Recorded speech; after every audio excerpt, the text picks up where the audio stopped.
Wintertime is the time to hide away from the snow by going inside, curling up on the couch with a cup of hot cocoa and 1,000 blankets. In this state of near hibernation, some of us might be wondering what to do with our time. Of course, we could watch TV, chill with the family in front of the fireplace, or some of us might even be able to do some work. But in this video, I want to cover my top choices for books to read this winter. And I realized that it's the end of January, and for most of you, winter is about to end, but I'm in Denmark, and for the past few years, we haven't gotten snow until February, so here we are. December is a very expensive month for a lot of us, and if we want to continue feeding our cats, we'll have to budget. The Richest Man in Babylon is a series of educational tales set in the setting of Babylon. The stories generally revolve around people's experiences with, well, you guessed it, the richest man in Babylon. It's an entertaining spin on financial advice. The stories are fun to listen to and provide realistic scenarios for what can and can't happen if you take financial responsibility. It only covers the most basic of financial advice, but sometimes we just need to get the basics under control. And a simple budget is 1,000 times better than no budget at all.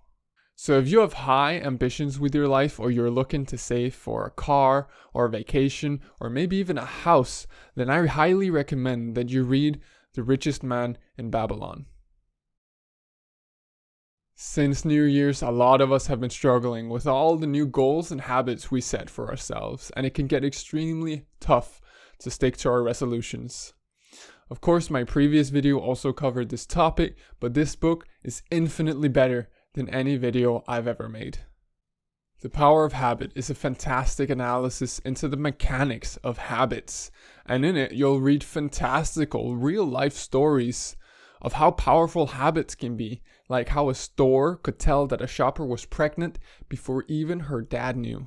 The book unveils the mystery that is habits and then uncovers the mechanics that lie underneath. And most importantly, teaches us just how we can exploit those mechanics for our benefit. The Power of Habit is a great book for anyone who wants to stick to their resolutions or just want to increase their productivity in general. Hey guys, so while editing this, I just realized that I forgot to record my entire third recommendation, and unfortunately, I do not have access to the main camera right now, so instead I'll be recording here.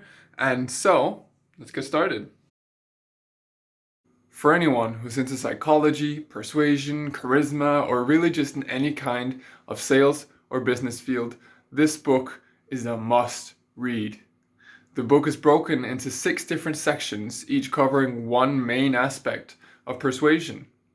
And Robert Cialdini expertly covers and explains how each aspect affects our lives, and more importantly, how we can abuse that aspect for our benefit. I don't want to say much more because I won't be able to cover as well as the book does, but as I said before, if you're into these kinds of topics, this is a must read, and if you're not, you should still read it. I wanted this list to cover a variety of different hobbies and interests so everyone could find a book that would be interesting for them. Unfortunately, we have limited time, and I have yet to read every book in the world, so what I'll do instead is recommend deep work. So for everyone who didn't get a specific book in this list, here's one for you. Deep Work is a book about, well, you guessed it, deep work. These book titles aren't exactly creative. Deep work is the state that you find yourself in, where you get more done in an hour than you have for the past week, where you're so focused on something that you forget to eat, and then when you finally snap out of it, you realize just how hungry you are, and you go raid the kitchen.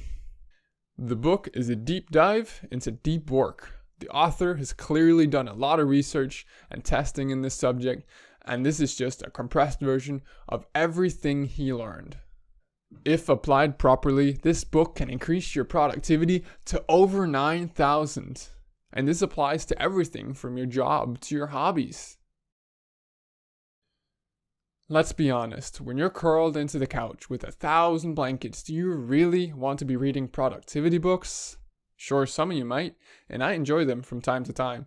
But sometimes we just want to relax with a good book, so here's a fiction book for you. Brandon Sanderson is the modern day king of world building, and if you're into fantasy and you haven't read his books, then you're missing out. So far, I've only read Warbreaker, but it was engaging from start to finish, and I know exactly where I'll be going for my next high fantasy fix.